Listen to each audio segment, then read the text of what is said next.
কালকে অনেক রাত করে বাড়ি ফিরেছিলাম আলুর টিপ থেকে, ঠিক মতন ঘুম হয়নি। আজকে সকালবেলা আবার রাজারহাটে যাব, আমাদের এমএমটি কোম্পানিতে আজকে গাড়ি লেগেছে, পেঁয়াজ খালি হবে। তো সেখান থেকে আমাদের পাড়াতেই পেঁয়াজ আসবে। তো দেরি না করে চা বিস্কুট খেয়েই সকালবেলায় রওনা দিলাম আমাদের রাজারহাটের উদ্দেশ্যে।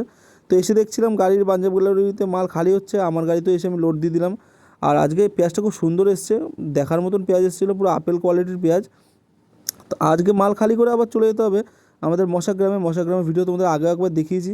খুব সুন্দর একটি গ্রাম বর্ধমানে, সেখানে আজকে আলু লোড হবে। তো আস্তে আস্তে বিকেল হয়ে গেছিলো, এসে দেখছি যে চাষিরা আলু রাস্তায় রেখেই চলে গেছে। মুটেরা রাস্তা মাঠে কাজ করছিল, তো আসতে দেরি হয়েছে, তারা এসে গাড়ি লোড করলে আমরা বেরিয়ে যাব।